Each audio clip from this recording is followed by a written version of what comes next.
good Saturday morning from OHIO. But yeah, things in Ohio are not the best as far as weather's concerned. I mean, it's gotten better. There's sun out actually today, but for those of you in the South and the West, you guys didn't get what we got here in the Midwest, and I think the East is getting crushed. Northeast is getting, or has, I think it's gone through there as well. But on Thursday, it was literally sleet for the whole day, like sleet. So we're just talking like straight ice that, you know, well, a mixture, but it like would end up as ice on the ground. And then like over Thursday night into Friday morning, it was more snow. And so it's been crazy because I tried to drive and I couldn't drive because I tried to get out of my little neighborhood, and they obviously hadn't plowed, and they never plow for some reason. I don't know why. And I got stuck twice, or almost got stuck twice. Somehow I got out of it. But I had some retard. I stopped my car and got out of my car to help someone else who was stuck. And they were halfway in the middle of the road, and this other car comes flying through, and they didn't stop. They just went to the right, or to the left of the car, and us shoveling. My car's in the middle of the road, and they were like heading right for it, like they were gonna freaking just run right into it. So we all started screaming like, yo, yo, yo, yo, yo, yo, yo, and they finally stopped right before they hit my car. And realized when the stupid lady got out that she was blind as a bat, and her whole windshield was ice, and she was driving through that. So my car was this close from getting totally annihilated, and just an annoying situation, but thank God I missed that. So then I drive to the gym, and I didn't even think to call because I didn't think that it would be closed, but it was closed. So I drove for nothing, came back, and I'm trying to figure out if I'm going to venture out today. So all I got to say to that is one thing, and that is blimey. Anyway, let's see who's in the chat. We got 9 people, which is like double what we had last Saturday. I don't know what it was. Hold on a second. Hey, shut up! Freaking dog trying to bark. Last Saturday we had like 5 people in the chat the whole time, so the whole video. So I don't know. Usually Saturdays like have the most people, but Sunday for some reason had a ton of people. So we are here with Jason's set. Jason is in the chat. We got Scott, Colin, blimey. Colin, by the way, has sent in 2 sets, so he'll be maybe 2 sets next week. And then, let's see. We got Adrian's here. And, oh, yes, we've got the Mr. Ryan has returned to the chat. And we're happy to see that he is okay. We talked about it in the stream last time, make sure that he was all right. And he was. If you go check out the comment in the last video, or maybe it's 2 videos ago, basically he and I now share a similar unfortunate experience of having our cars stolen. So you got to give us the background on that, because you didn't really say much. You just said that it got stolen. As I've said on this channel before, in my situation it sucked really bad because I was in Denver, Colorado. I had a Civic Si that I had done a bunch of shit to. Like I had changed out the body kit. I had done the headlights and taillights. Got like a bunch of engine stuff done to it. The inside was all carbon fiber and stuff like that. So I had put a lot of money and time into it. And I was walking out from the bar. I think it was like 2 o'clock, and I was in downtown Denver. And I was walking out from the bar, and as I was walking out from the bar, I was like walking towards my car, which was parked at a meter, and I saw my headlights, like I had like blue halo lights, and I saw the blue halo part come on, and I was like, the fuck? Because it just like, I was a little tipsy, and then like, as I started like walking towards it more, like I heard the engine start, and I was like, what the fuck? So I started running towards my car, and I'm literally on Welton Street is what it was, between 15th and 16th, which is the mall, 16th Street Mall. And I'm running like towards it, and he jams out of the parking spot really quick, and I'm literally standing in the middle of the road, kind of like frozen. And I'll never forget that as he was driving towards me, I actually made eye contact with the fuckface that did it. And I just remember he was this like dude with a red hat on backwards. And then what was the most crazy part about it is in the front seat was some chick. So I'm like, what the fuck kind of date night is this? They fucking steal cars together? And what's even crazier about it is he had plenty of room to drive by me on the right side of me. And he tried to come right for me and hit me with my own fucking car. I don't know if he knew it was me or that was my car, but I was running towards it, so he probably figured. And he tries to hit me, and I like do a MacGyver jump out of the way sort of thing, and just like watch it take off and turn right on 17th Street, and it's gone. And they find it 3 days later, and it's like completely torched. Like they took all the tires, they even took the trunk. And the thing that made me most angry about it was that as I was looking at it and everything was gone, they had obviously been, as they were tearing it apart, they were like eating, and so they had McDonald's bags, trash bags that they just threw in the back of the trunk. Well, there was no trunk lid, so it was just kind of sitting back there. And that made me so angry because it was like you obviously didn't care at all, so much that you just threw trash into it after you were done. Like I was like, it was such a crazy story that I got on the news. The Denver News contacted me, and they did a short on all the cars that were being stolen downtown at the time. I think in like a month's time, like 468 cars or something like that were stolen. And so mine, obviously, my police report was obviously stood out to them, so they called me and stuff like that. And I did that interview. And the thing that I've always hoped for is that I would be able to find that dude and just get in an octagon. I don't care how much bigger he was than me. I don't care. I would fucking destroy that dude out of sheer anger. I would just destroy him. Because it like put me through so much crap. Like having to find another car, having to go in through insurance, which insurance covered me really well. Thank you, Progressive, at the time. They covered me really well. I actually made out on the car. Like I made more money than I owed on it. So that's a long story. So Ryan, if you could tell us, it'd be interesting to hear what your story was, if you were at work or if it was at home or that kind of stuff. So, we got Para talking about being sick. Well, at least it's not from COVID, and hopefully it's from something that they can fix. Hopefully you feel better, man. All right, I'm already talking for 13 minutes. Let's get into this set. We've got Jason's set. Let me pull it up. All right, so Jason says, well, I promised to make a set list with Divine Wings of Tragedy, and here it is. The question is whether I'm going to like it or not. I'll start off, though, with another Symphony X song, though as like a beginner course, since starting right off with Divine Wings, even for prog vets like us, might color our perception. True. That is not to say that I don't enjoy Divine Wings, but usually I find it's easier to flow into after hearing something else from Symphony X. I am also including a side of Symphony X not yet shared in the theme of 2022, a time before Russell Allen. As I did in my last set list, I included the original, and off of the Odyssey, the Russell Allen version of the same song as where we started and how it's going type of comparison. That's interesting. So I'm just going to tell you right now, Jason, from my past sets, Jean basically likes Symphony X as well, so he might like it. But is it Sean? Or is it Colin? It's Jean. Maybe it's Colin. I can't remember. It's one of the two that had it in their sets a lot. So I'm just going to tell you right now that most of the people in the chat don't really dig Symphony X. I've said this many, many times. I like Symphony X when they're heavy. So heavy Symphony X, I absolutely love. The progressive slash, they tend to, when they get like, in my opinion, what's called neoclassical style, I just don't dig it. Like, the Odyssey was the worst thing for me. I didn't like it at all. Part of it was because people were trying to introduce me to a song like that was, that long, when I didn't really know Symphony X at all. And I would still say, even though I know them much better now, I still don't like that song.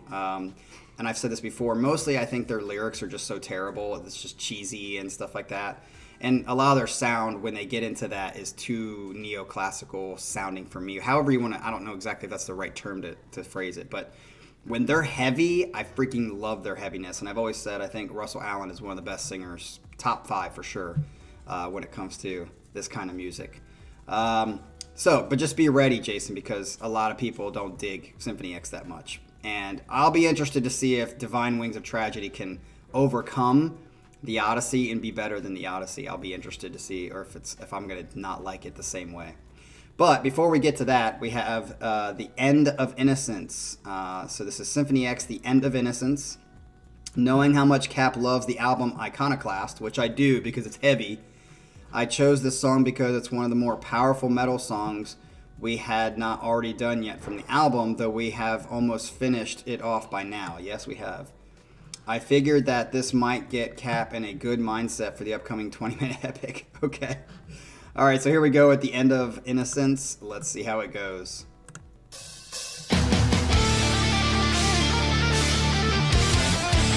Ooh, okay. See, I like this kind of Symphony X.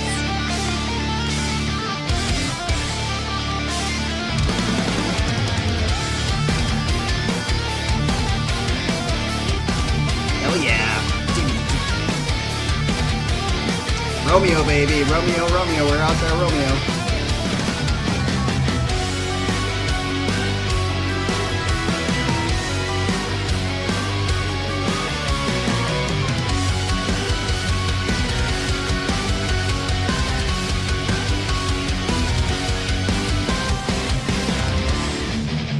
Oh, yes. Bite your tongue, the blackened sun will pierce the moon. Skies of fire, nothing's worth a damn. Calculate, anticipate your Dude, this is fucking awesome. Beware the ruthless heart of man. Feel my pain, Good switch here.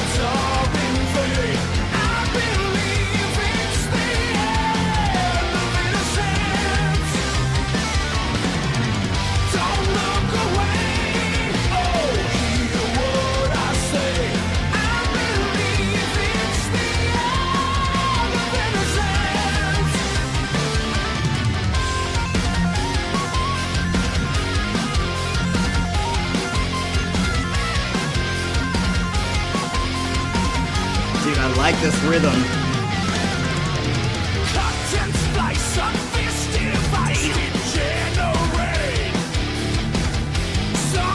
This might be...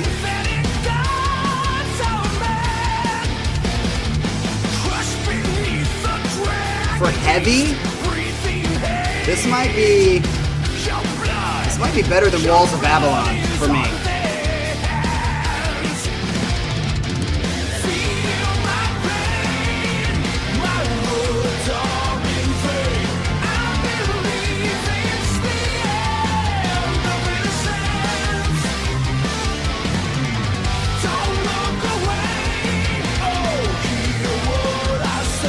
Dude, this sounds great.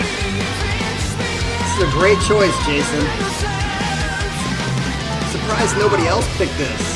This is like right up my alley for heavy Symphony X.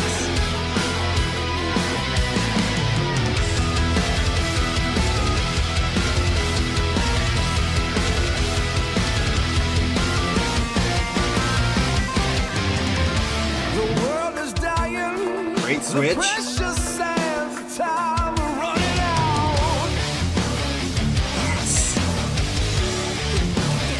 Definitely a gym song. Oh, great switch. Great. See, this transition back and forth is great.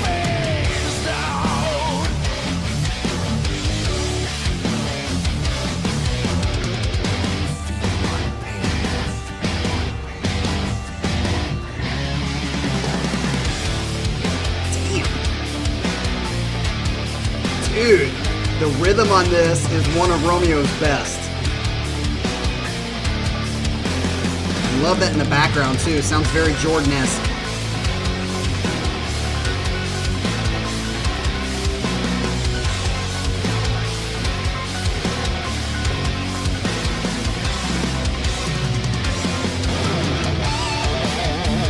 Romeo.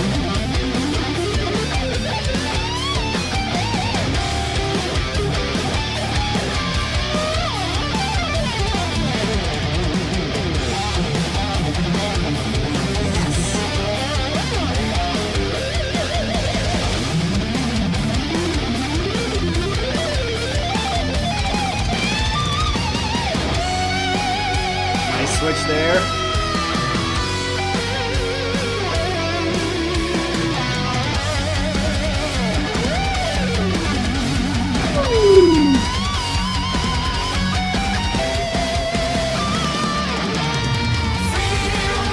Dude, that was A+. Absolutely awesome. This might take my favorite. Dude, this is my favorite. I think this might be my favorite heavy song by them.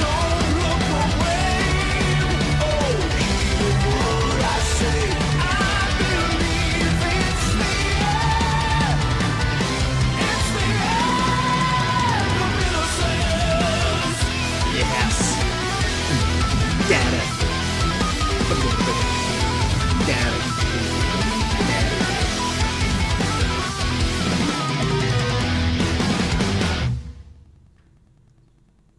And that's it. Holy shit, I was not honestly expecting that. That was fantabulous. Oh my god, that was fucking awesome. Because of that, I definitely think I'm going to purchase the full album. There's so many songs on Iconoclast. I'm definitely going to say now, I can't, obviously claim to know all of their albums, and I don't really know how much of each piece of album I've heard. But I am going to say with confidence, even though I haven't, that that's my favorite album by them. That album is, and it's definitely in the heavy category, because it's just mostly heavy stuff. It's just so good. And that song, I thought nothing could beat Walls of Babylon or Iconoclast as far as just like the awesome heaviness. But that song just beat it for me. Walls of Babylon was a perfect. I think, again, the lyrics of Walls of Babylon are so dumb. But because it's a heavy song and it's all about like war and stuff like that, it kind of makes sense and it kind of fits enough that it's not too dumb. But that I didn't listen to the lyrics obviously to that song, but I think that has to be better than Walls of Babylon. That was so good.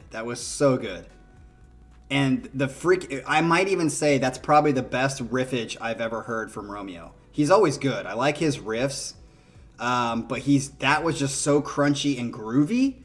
And then even his solo was fast as fuck, which he's always been great. Top 1% guitarist of all time. But that one was like a groovy solo versus like a melodic or whatever solo that he usually does. That was a very fast and groovy technical solo to fit perfectly with what this song was. Holy shit, that was great. Now, the only thing that I think beats that song, I would say that's my favorite song by them completely, if it weren't for Egypt. Egypt, to me, is still, because and that one fits more into like progressive, and it's very different in my opinion than all the other stuff that I've heard by them. It's progressive and it's got like that like Middle Eastern feel to it that makes it a little bit different, kind of like the home for Symphony X, the Dream Theater home of Symphony X. And it just got that cool feel, and they do a great job at like blending the parts and the transition. So Egypt is still my favorite song by them, but this is pretty close. This was just balls to the wall from beginning to end. Transitions, I liked how it went from that fast to slower, like more like chill part to back to the fast, back to the chill, and then straight into the solo. That was just fucking sick. So, sorry guys, that was great. That was fantastic. If all Symphony X, and I'm so interested. I just interested why. I think it was. I know Adrian. And maybe it's Ryan, and now Michael. That's 3 people that say that they're not really into Russell Allen. I'm just really surprised by that, because before you 3 said you didn't like him, I've never heard anything but he is an amazing singer, because he is for this kind of music. So it's kind of interesting, and I understand your reasons why you don't like him. But again, if you don't like that, like kind of like gritty whatever that he has, then there's a lot of other singers that you're gonna also have to hate, because like he falls to me in a different sort of way. Don't freak out, but in a different sort of way, he kind of falls into that like Eddie Vedder, Hootie and the Blowfish, Creed kind of like style of singing, where it's kind of like deep and gritty and rugged and powerful. So yeah, if you don't like him, then you can't like those guys, because then you have a hard case to make. Then it's just you got like some sort of predisposition not to like him for some reason, is my thought. All right, let's get into this fucking song. This has been, like, honestly, since the beginning of my channel, which has now been 3 years. Isn't that crazy? We've been on this thing for 3 years. This was one that tons of people were like clamoring for me to do. Even when we started doing like the pay for play stuff, what, a year and a half ago now, no one ever paid for it until now. So here we are. We're finally going to get into Divine Wings of Tragedy. This is 20 minutes long. So he says, and thus we have now come to conquer the second largest epic of the adept musicality of Symphony X. Not wanting to spoil how the song goes, I shall only say that between this and the Odyssey, I definitely prefer this song. Interesting. When I originally heard it in my mother's car as a teen, your mom listened to this? That's fucking awesome. I thought it was like 5 different songs at first before I realized the similarities in what was being sung about. It was my first encounter with a song of that style and length, and it showed me the possibilities of music in a way I had never considered before, and eventually led me to getting a guitar one Christmas and slowly learning how to play all sorts of things, though I never progressed past simple songs. That's a lot of people who try to pick up the guitar. It takes dedication, obviously. Yeah, so it's interesting that you say you thought it was 5 different songs. So does that mean there's 5 different sections that don't really connect? That could be interesting. If they don't connect, it'll be interesting. But it sounds like this is like, with the Odyssey, this is like the creme de la creme for Symphony X fans. So here we go. Let's jump into this thing. On the edge of paradise, tears of woeful cold as ice. Okay, I like it so far. Oh, there's lyrics. Renounce have you thy name. Eternal is my pain.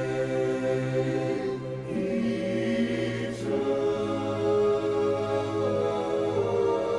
Love this so far. I love a cappella music and stuff like this.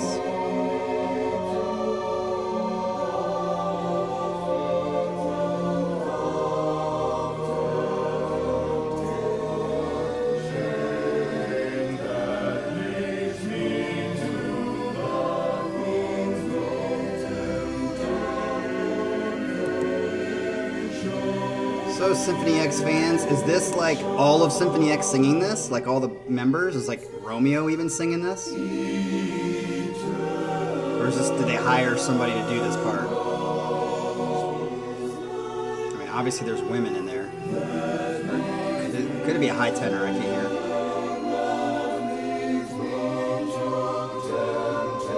Oh, yeah, I think that's a high tenor. Never mind. It's not girls.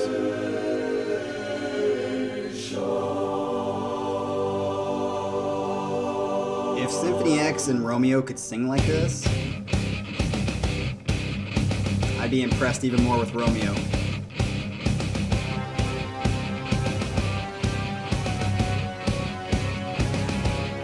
Okay, I figured it wasn't them, because I mean it sounds pretty professional, and if they could all sing like that together, I'd be quite shocked.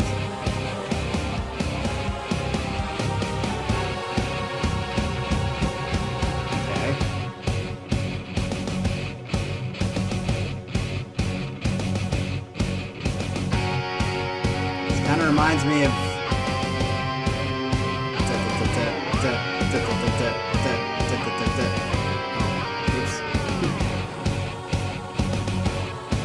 reminds me of like on a slower pace the beginning of Metropolis 2.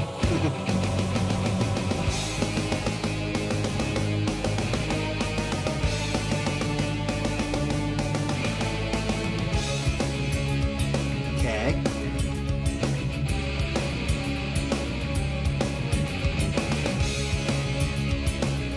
I'm liking it.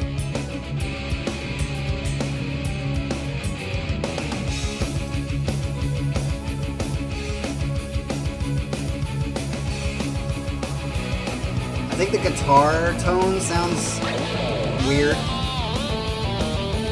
Sounds like that old kind of style, but I love that.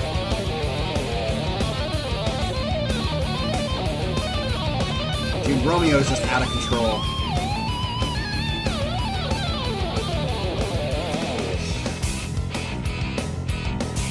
Nice. 100%, I'm already going to tell you, this is better than the Odyssey.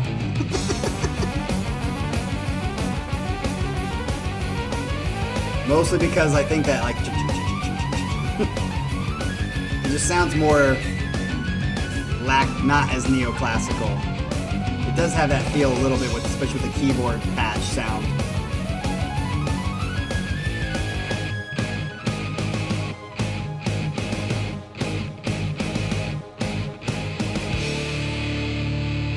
Oh shit, I need to look up that Haken Symphony X concert and see where they're at, if they're gonna come to Columbus. Because I will definitely go there, because I need to see Haken more than Symphony X, but I like Symphony X too, so.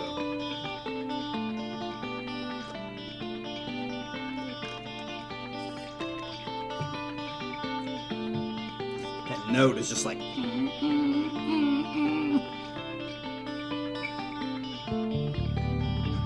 Ooh. Nice bass. Ryan, I agree. I think like I said, the patch, not the playing, the patch makes it sound neoclassical to me, because it's just like that classically sounding piano. Yeah, I know, Michael. I was just saying, it's just like constantly ringing.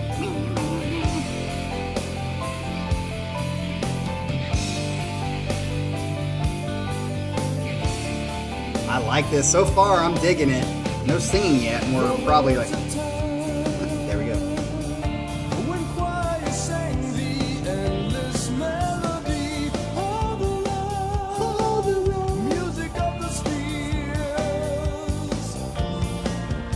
Listen to that bass line. I like that.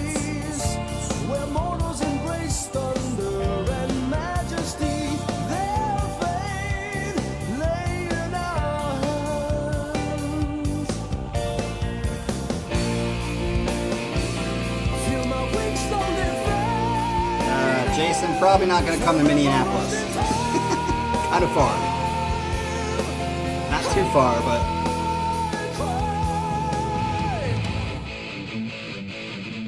Nice, good switch. Yes. Is this like part 2? It sounded like that was kind of a transition into a new section.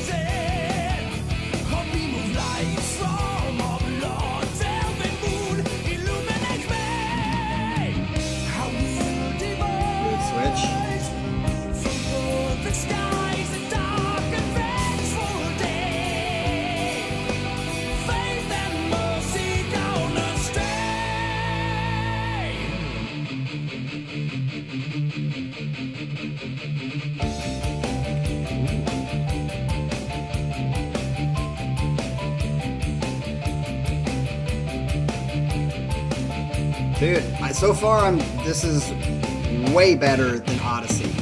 Not just a little, a lot for me. But of course, it's because that's what I like.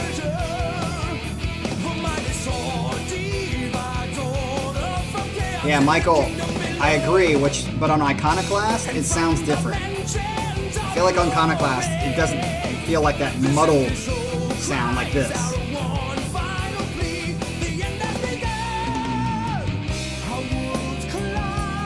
Yes.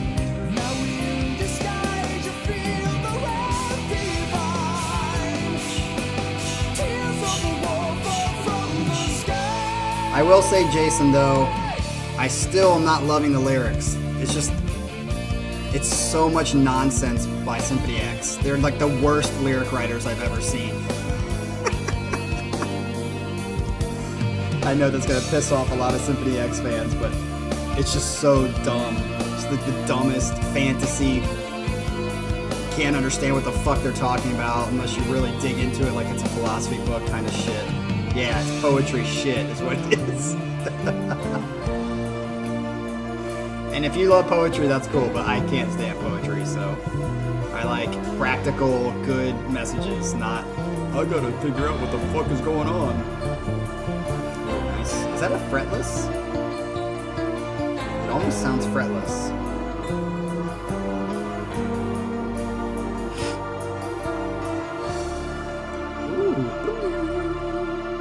Symphony X, don't hate me because I think their lyrics are retarded. Just get past it. Because I'm liking the song, for sure.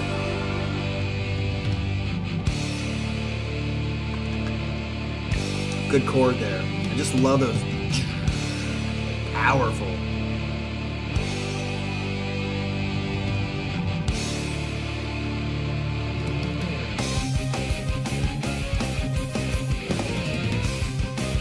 Michael, Symphony X is like 99% mystical. That's why I hate it. I mean, I also apply that to Dream Theater stuff, like Dark Eternal Night, I think is fucking retarded.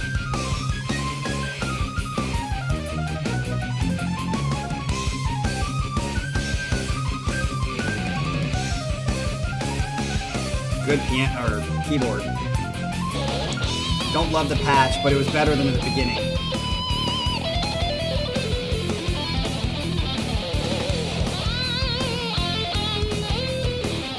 His tone sounds good here. Nice, trading.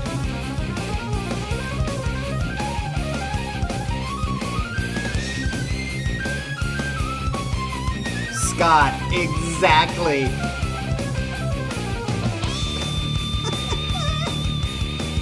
Don't get it, man. You just don't get it. I do. I just don't like it. It's okay. We can have differences of opinion.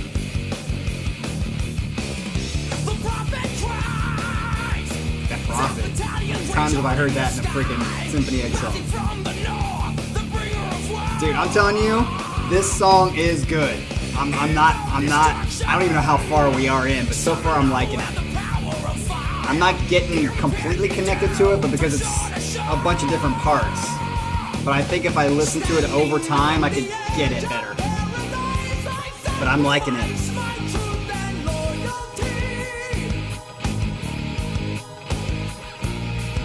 Seven deadly sins consume you all, and dance with death, thy taste of victory. Victory!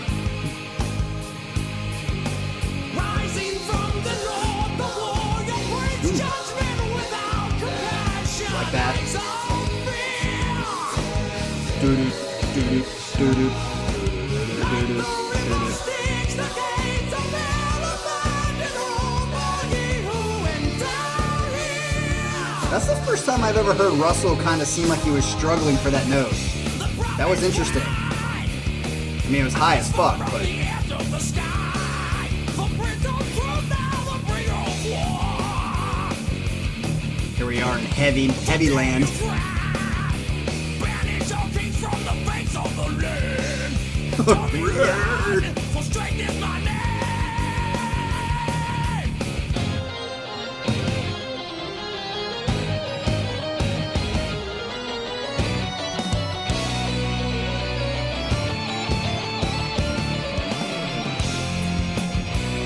Nice. Boom, chicka, boom. Love that. Boom, chicka, boom, ba-down. great. Got some groove right there. Yes! Sounds Metallica-ish. What is that? That's a Metallica sound. That's like almost exactly like a Metallica riff. Ooh.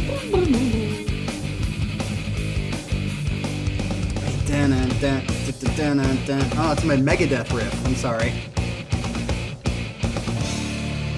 That was a that was like Symphony of Destruction riff.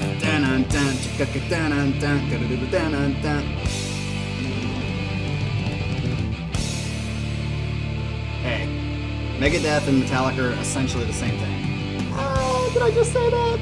I mean, he did get kicked out of Metallica. Ooh.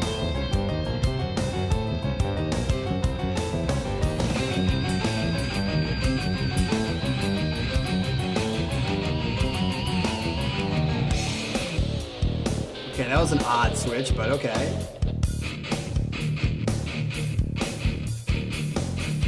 The gnarly face.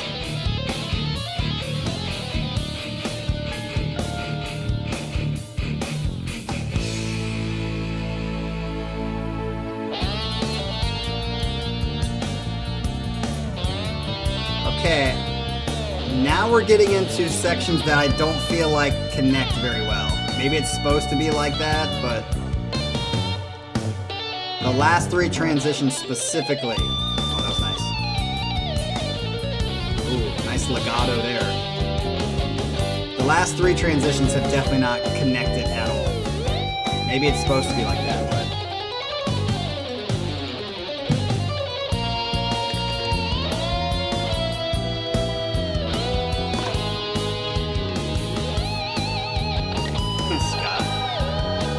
Like shit again is to Ohio State.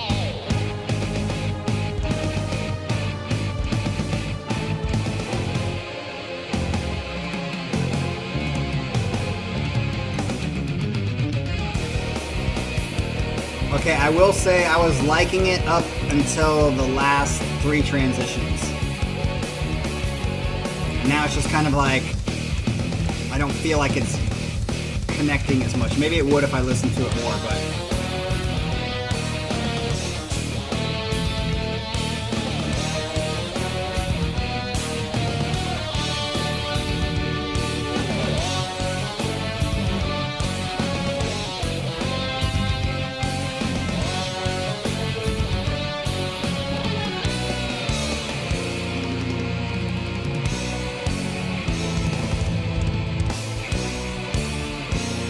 Ooh.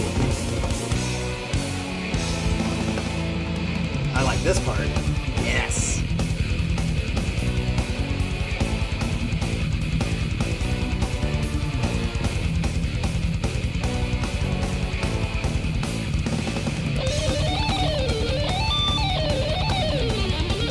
Fuck. Yeah, see that keyboard patch is cheesy. The keyboard playing is good. It's just it needs to pick a better patch.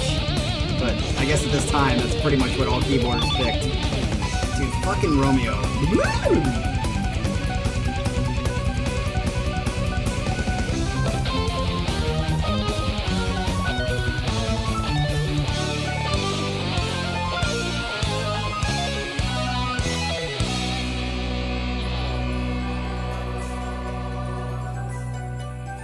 This is cool.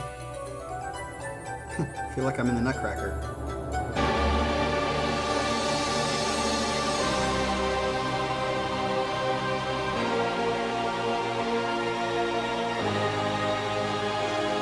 Are we going back to the beginning?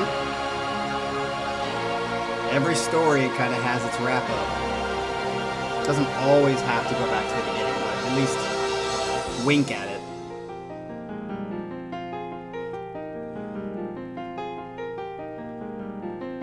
Pretty.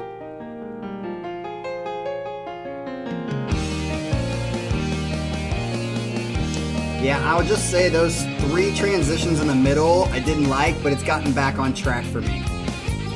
Love this part. This is very classical-y to me. Ooh.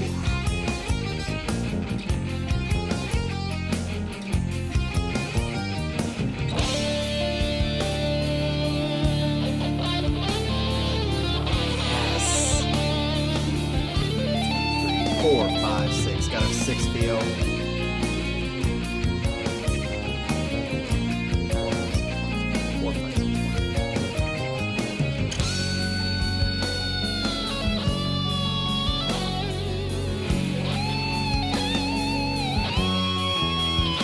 Ooh, I like that.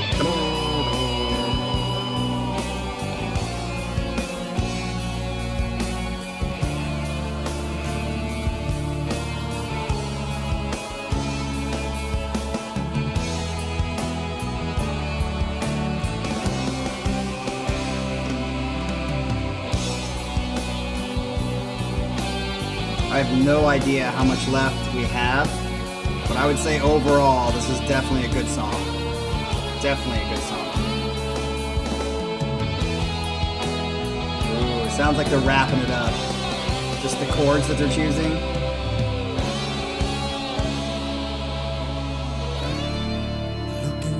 Oh, maybe not. Just going into the next section.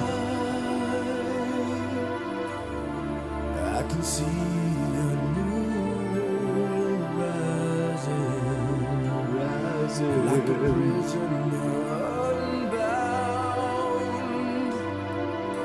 I feel the power and the majesty again. Looking up to the Colin, nice. It sounds good there. I think because he went in head voice. I can see what I've left behind. It's so fucking high. Beneath the stars, moon, and warm sun. Yeah, that's definitely head voice. And all I know is my paradise has begun. Oh, that was beautiful, Russell. Absolutely beautiful.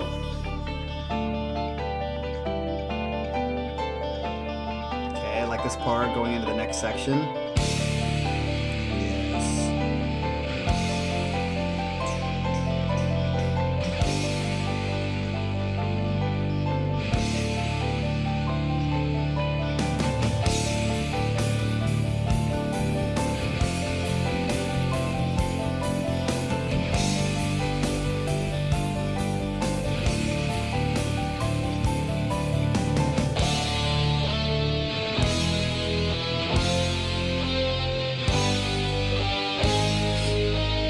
Question is, how are they going to end it? Oh, like the beginning?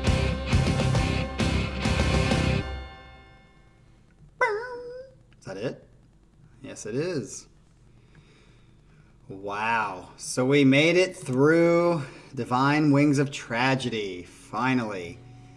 And 150% better than the Odyssey. I'm sorry, Symphony X fans, but if you're a Symphony X fan that likes this one, I definitely agree with you. I think this is by far supreme over the Odyssey. And that's just my opinion. And I've heard the Odyssey a couple times now. I gave it a few chances, and it just doesn't do it for me. But this one I think had great, other than that middle section that to me didn't really fit. But again, there might be. The more I listen to it, the more I get it. It's just on a first listen, it's very abrupt, and the changes don't seem to make sense. But again, if I listen, I felt like that happened with. I would liken that part, just that section, to like the middle of Metropolis 1 when they like do that. A lot of it's just like doesn't. It's cool, and they're like going off into different places, and then they come back. The fact that they came back is cool. It's just on a first listen, it doesn't connect. Just like I would even say Metropolis 1.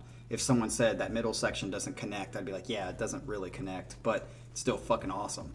So I'd have to listen to it again, and maybe it would grow on me. But other than that, that was just fucking awesome. I thought it was a great song. Really cool parts. The more I listened to it, I'm sure the more I'd get like the connections and the melodies and stuff that kind of go throughout, or the connections that go throughout that I didn't hear on a first listen. So yeah, definitely surprised. I was not dreading that, but I was definitely like, God, is this going to be the Odyssey of just 20 minutes of me? I'm like, eh. But yeah, I'm pleasantly surprised. So that will go on a playlist. And I still think the first one's better than that. As much as I was like surprised by that, What was the first song's name? The first song's name was The End of Innocence. I'm going to remember The End of Innocence because that is like next to Egypt. That is probably my favorite song by them.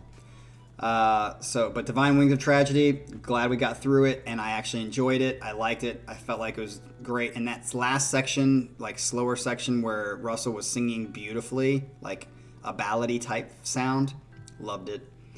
All right, so let's get on the next one. This is called Masquerade. He says, and so we journey back through the catalog of Symphony X to its origin and its original vocal lead, Rod Tyler. Oh, this is before Russell Allen. Interesting. Have I ever heard anything without Russell? Have I? Though he would only be the lead for their first self-titled album, his vocals did seem to influence the beginning sounds of the band till Russell Allen established his own sound. Okay. Did I ever hear a song by these guys without Russell? You guys got to let me know if I have. I can't. So, here we go. Let's do it.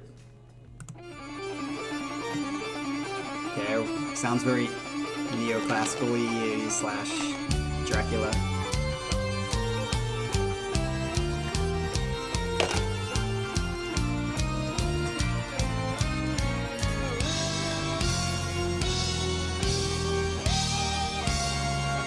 Okay, well this will be interesting. I guess I haven't heard this guy with Symphony X before. I don't know if I can handle it. Nice. So we're back into heavy Symphony X.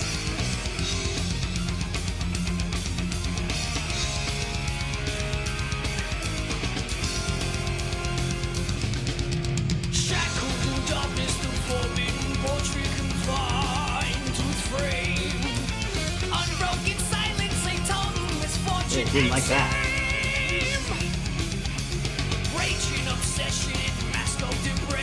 Like this? He's not bad, but yes, Colin, exactly. But like when he gets theatrical, I don't like it. Of course, Romeo's still killing it with that.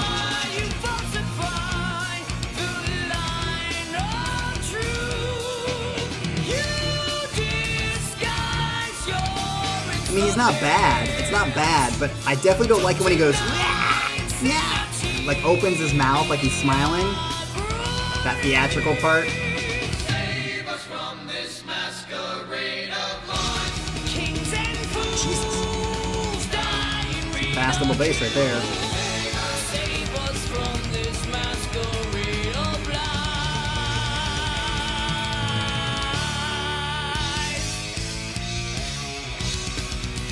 I'd say he's the Diet Cola of Michael Romeo. He's the diet version.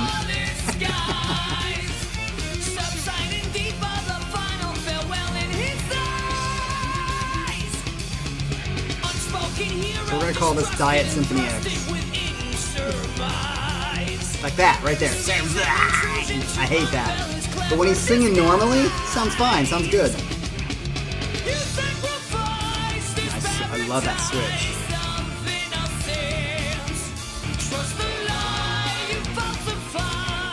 Yes, Scott, that's a good, better way to put it. Faster tempo sounds alright. Slower tempo, it's like... Jesus, that double bass.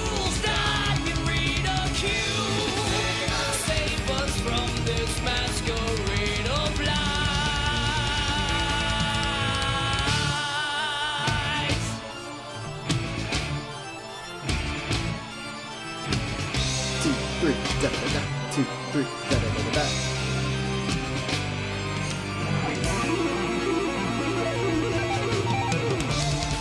Fucking Romeo is out of control. The dude is out of control. But what's the deal with the fact that you can't hear him? Oh wait, is that keyboard? No.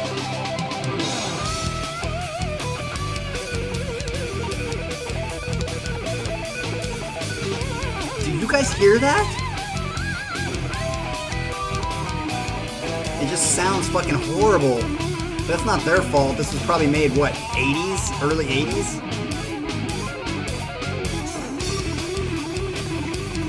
Guarantee you a high school cover band couldn't fucking play Romeo. 100%. Would love to see them try, though.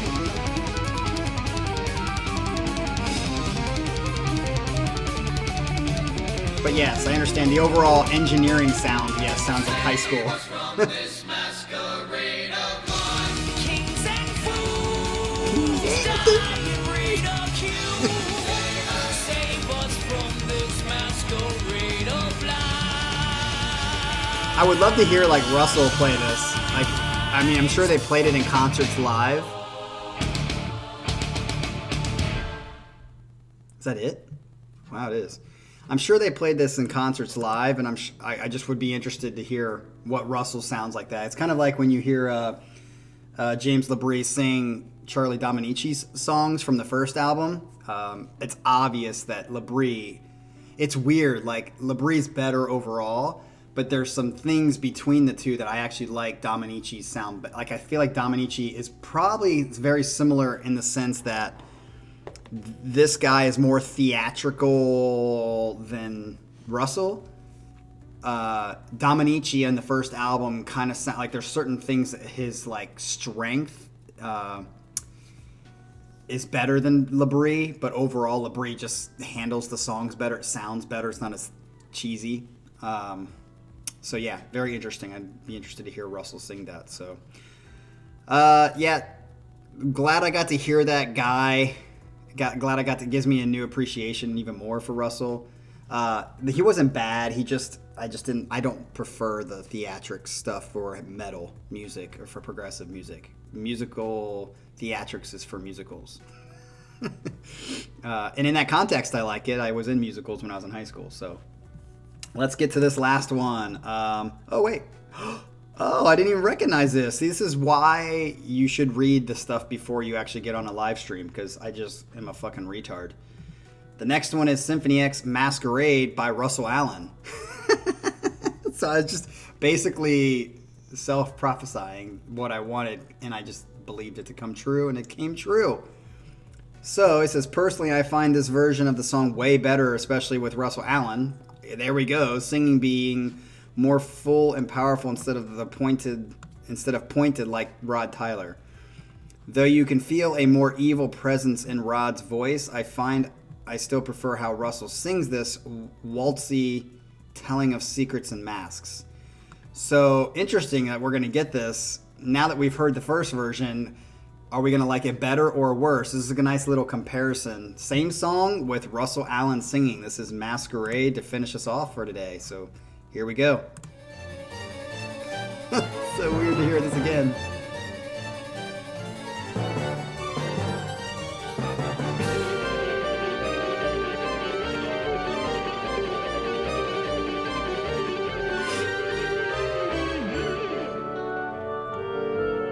So how many years were between the two remakes? Can somebody tell me those dates?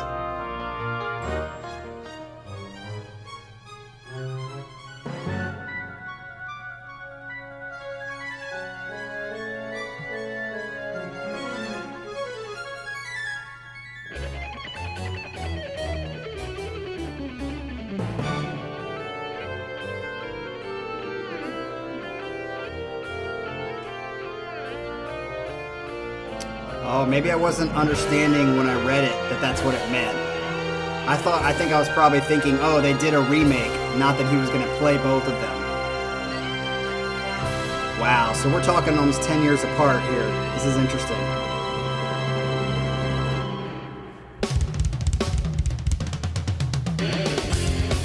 Oh, definitely sounds better, yep. How do you feel about it now? Ryan, does it still sound like a high school band?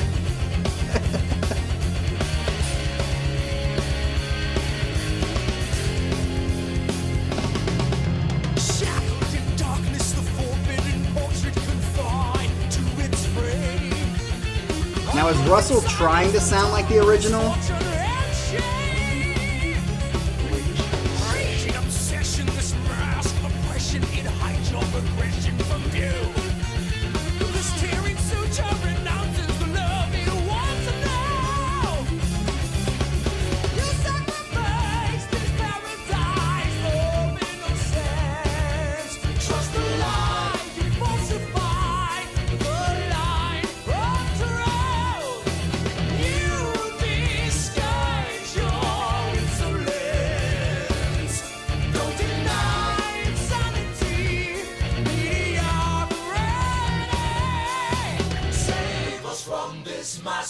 masquerade of lies. Kings and fools die in ridicule.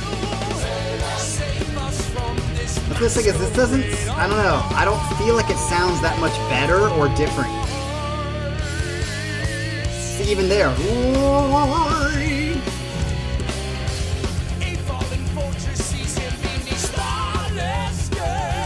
Ryan. Your roommate sounds like he annoyed you in many different instances because you've said that like 2 or 3 times. I'm gonna be honest, I don't feel like Russell's version is much better. I was expecting something different, I don't know. But it sounds pretty similar. I mean, obviously the quality is a little bit better, but...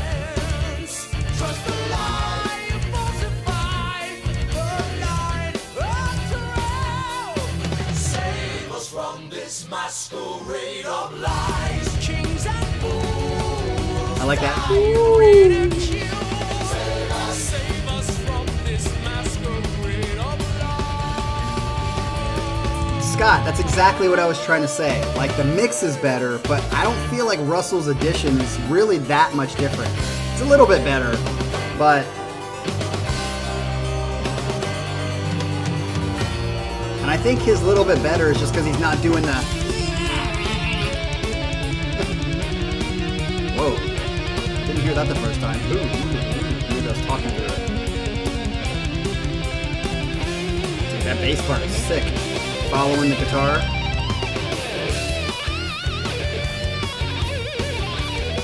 Yeah, the solo sounds way better.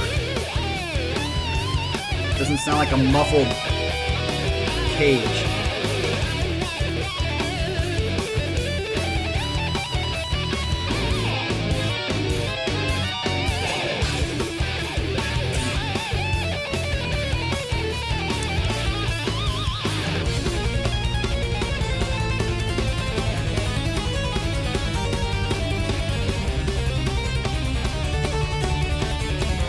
That's definitely an improvement with the guitars. Masquerade of lies. Masquerade. Sounds like Sean Connery. Save us from this masquerade of lies.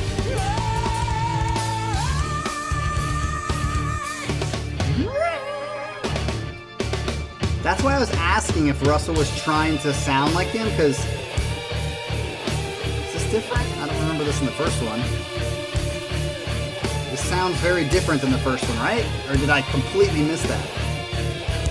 Don't remember this awesome chugga. This wasn't in the first one, right, Colin? I think I would have remembered it. Dude, I love this. Okay, good. Phew. I thought I was a fucking retard.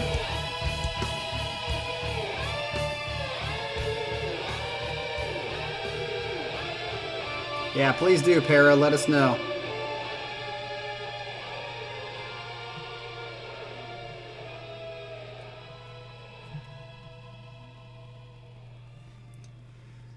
All right. So that brings us to the end of Jason's 4-song set, but we're still at 1 hour and 5 minutes.